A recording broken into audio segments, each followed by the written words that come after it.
So about 2 nights ago, Sam and I watched Sinners. She actually saw it previous to me in April when it came out, but I hadn't seen it till now. I remember seeing the trailer thinking, I don't know what to think about this movie, and then everyone started saying how good it was, and I thought it was just kind of your run-of-the-mill vampire zombie-esque thriller.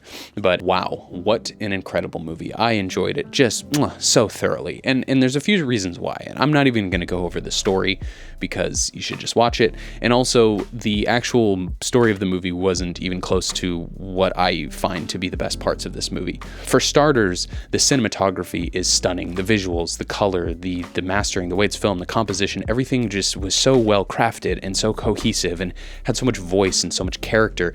And you could really tell there was just a lot of care and attention and vision put behind this movie. And I think the whole movie was really tied together by the cinematography. So in my opinion, that was by far the strongest point, were the visuals. And before I come back to that, the other aspect to this is it's very music focused. They're telling a very strong story about the history of civil rights, culture, music, blues specifically, and their use of these different cultures and musics in the soul, and the way it's tied into good versus evil and power and time and ancestry, and again, historical significance of different types of music was so well done.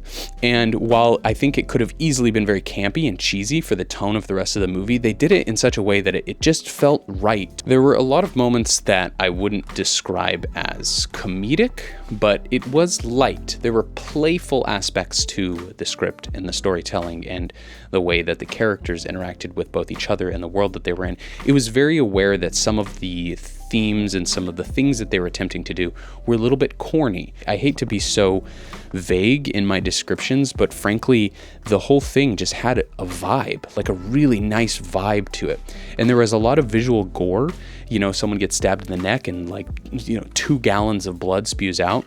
And that felt very homage-y to some of the original, kind of like Tarantino or, Evil Dead, Sam Raimi kind of things, as well as some of the kind of campier side of maybe like a 70s horror movie.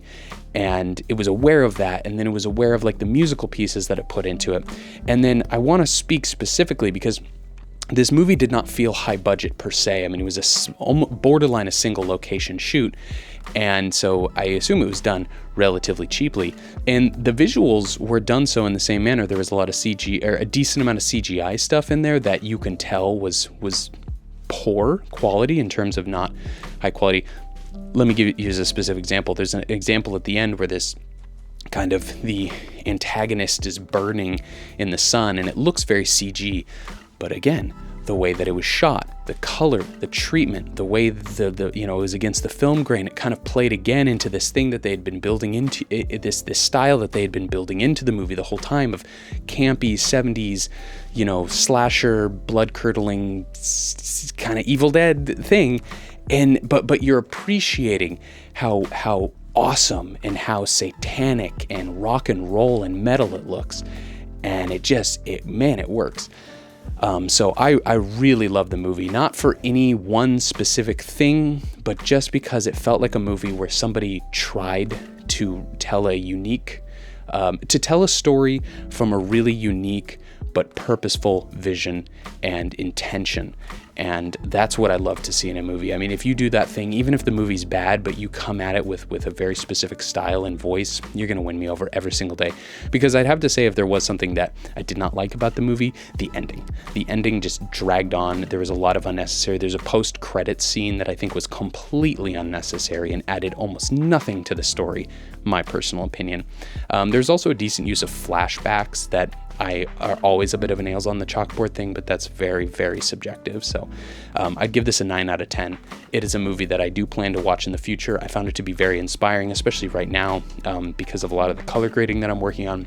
That movie was so beautifully color graded, and to see the way that you process the color in any one given shot can lend itself to an entire theme of how you're color grading a movie, which can lend itself to a style, which can then help or lend itself to the type of story that you're telling. I think it was a great example of that. So highly recommend it. 9 out of 10. Sinners, definitely watch it if you haven't.